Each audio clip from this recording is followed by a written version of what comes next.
Imagine spending 60 years chasing the most coveted trophy in sport. Imagine producing the greatest players your generation has ever seen. Imagine reaching the final, standing on the edge of immortality, and then watching it slip away. Not once, not twice, but again and again and again. This is not one story. This is 10. 10 countries, 10 generations of brilliance, 10 nations that gave everything to football and got heartbreak in return. This is the definitive list of the greatest countries that have never won the FIFA World Cup. Number 10, Dino Asprilla. They had Freddy Rincon. And then, in their second group game, a defender named Andrés Escobar accidentally put the ball into his own net against the United States. Colombia lost. They went home early. 10 days after returning to Medellin, Andrés Escobar was shot and killed outside a restaurant. 12 bullets. Reports said the gunman shouted "goal" with each shot. Football had never felt so ugly, so brutal, so devastating. Colombia never recovered psychologically from 1994. They have produced world-class players in every generation since. Falcao, James Rodriguez, who scored the goal of the 2014 tournament. But the trauma of that year left a shadow over their football that no individual brilliance has ever fully lifted. Number 9, Romania. In the mid-1990s, Romania had George Hagi. That sentence alone should be enough. Hagi was called the Maradona of the Carpathians, a left-footed magician who could change a match with a single touch. At the 1994 World Cup, Romania reached the quarterfinals and played some of the most beautiful football of the entire tournament. They beat Argentina. They beat Colombia. They pushed Sweden to penalties in the last 8. But that generation was everything Romania had. It was one golden window, one perfect moment in time, and when Hagi retired, the window closed. Romania has not qualified for a major tournament in over 2 decades since. One genius, one generation, 0 trophies. The cruelest kind of football story. Number 8, Nigeria. Africa has never produced a World Cup winner. But of all the African nations, Nigeria have come closest to convincing the world that it could happen. In 1994 and 1998, the Super Eagles had a squad that would make any continent envious. JJ Okocha, perhaps the most technically gifted African player who ever lived. Nwankwo Kanu, a Champions League winner with Ajax. Rashidi Yekini, who scored Nigeria's first ever World Cup goal and celebrated with tears streaming down his face, gripping the net like he never wanted to let go. In 1994, Nigeria were the most exciting team in the tournament. They qualified from a group containing Argentina and Bulgaria. And then, in the second round, Italy scored in the final minute of normal time and won on penalties. Nigeria have qualified for every World Cup since, except one. They keep producing staggering individual talent. They have never gone past the round of 16. A continent full of brilliance and one trophy that remains forever out of reach. Number 6,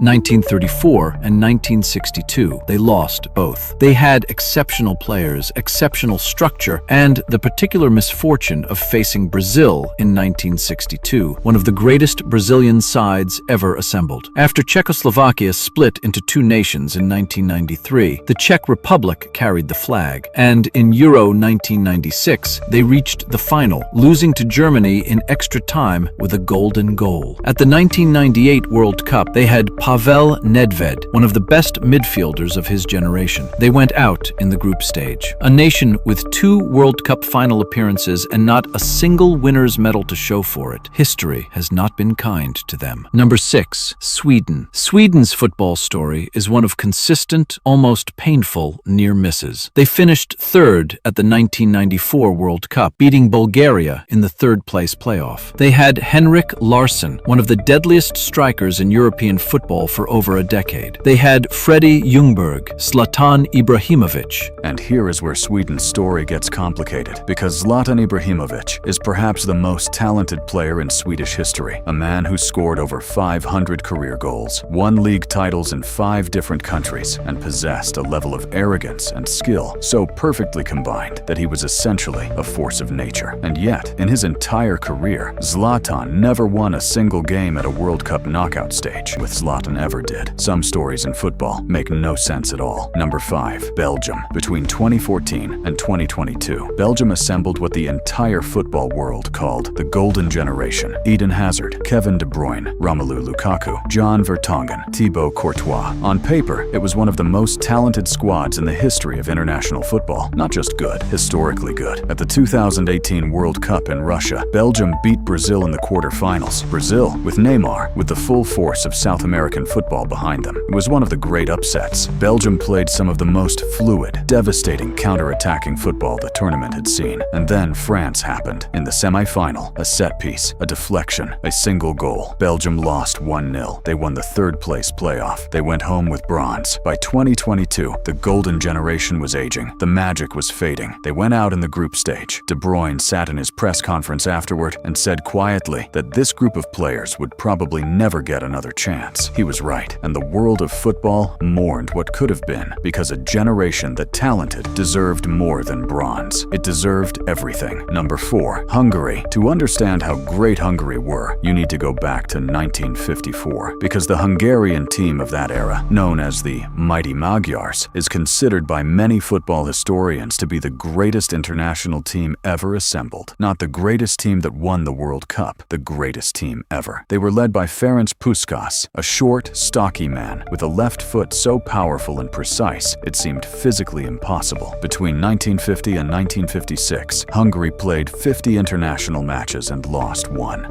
They beat England 8-3 at Wembley, the first time England had ever been beaten at home by a foreign team. The English press did not know how to describe what they had witnessed. One journalist simply wrote, "We were in the presence of something we had never seen before." At the 1954 World Cup, Hungary beat South Korea 9-0. They beat West Germany 8-3 in the group stage. They were the most dominant team the tournament had seen. The final was against West Germany, the same team they had destroyed 8-3 just days earlier. Hungary took a 2-0 lead in 8 minutes. It was over. It had to be over. West Germany scored 2, then a third. Hungary hit the post. The ball was cleared. The final whistle blew. West Germany 3, Hungary 2. Football had its greatest ever upset, and Hungary's golden generation never recovered. 2 years later, the Soviet Union invaded Budapest. Puskás and several teammates defected and never played for Hungary again. The greatest team in history dissolved overnight, not on a pitch, but in a political catastrophe that had nothing to do with football at all. Some losses are about more than a game. Number 3, Portugal. Portugal's story spans 60 years and 2 of the greatest players the world has ever produced. And still, somehow, no World Cup trophy. Eusebio arrived at the 1966 World Cup like a thunderclap. He was 24 years old, born in Mozambique, carrying the hopes of an entire nation. He finished as the tournament's top scorer with 9 goals, including 4 in a single match against North Korea after Portugal had been losing 3-0. He dragged his country to the semi-finals almost single-handedly. In the semi-final, England beat them 2-1. Portugal finished 3rd. Eusebio cried at the final whistle. He was never going to get another chance like that. He never did. And then, nothing. Portugal disappeared from World Cup relevance for the next 3 decades, until 2006, until Luis Figo and Cristiano Ronaldo, until a team that had so much quality that they reached the semi-finals and were beaten by France, a France team containing Zinedine Zidane in the last great performance of his career. And then came the Ronaldo era, the greatest player of his generation, some argue of all time. 5 Ballon d'Or awards, hundreds of international goals, decades of carrying Portugal on his back at every tournament. At the 2022 World Cup, at 37 years old, it was his last real chance. Portugal cruised through the group stage. In the quarterfinals, Morocco, a team no one had expected to go so far, eliminated them 1-0. Ronaldo walked off the pitch with tears running down his face. 60 years after Eusebio cried in the same position, 2 of the greatest players in history, 1 country, 0 World Cup trophies. Some curses have very long memories. Number 2, the Netherlands. 3 World Cup finals, 1974, 1978, 2010, 0 wins. In 1974, the Dutch had Johan Cruyff and total football, a system so revolutionary that the entire world still plays variations of it today. Every player could play every position. The shape was liquid, impossible to defend. They demolished everyone in their path. The final was a formality, or so everyone thought. They kicked off, passed the ball 13 times without a German player touching it, scored a penalty, and then stopped trying to win. They showed off. They taunted. They humiliated. West Germany equalized, scored again, and won 2-1. In 1978, without Cruyff, who had stayed home following a kidnapping attempt against his philosophy that modern football runs on, their coaches have rebuilt clubs and national teams across Europe. Their fingerprints are on every beautiful team you have ever watched. watched, and they have never lifted the trophy they deserve more than any other nation on earth. Number 1, and this one is not a debate. Number 1 is the Netherlands? No, because there is one country whose absence from the winners list is so staggering, so historically unjust, that it stands alone. Number 1 is Portugal? No. Number 1 is Italy? No. Italy have won 4 World Cups. Number 1 is, and has always been, the Netherlands, combined with one final devastating thought. Actually, let me give you the real number 1. The country that has reached the most World Cup semifinals without winning. The country that produced the tactical framework every great team since 1970 has borrowed from. The country where football is not just a sport, but an ends. Somewhere in Amsterdam tonight, a child is falling asleep in an orange jersey. Their grandfather watched 1974. Their father watched 2010. And that child believes, with complete, unshakable certainty, that they will be the generation that finally does it. Because Dutch football is not a trophy. It is a belief, an unfinished sentence, a promise the universe has not yet kept. And maybe that hunger, that specific, inherited,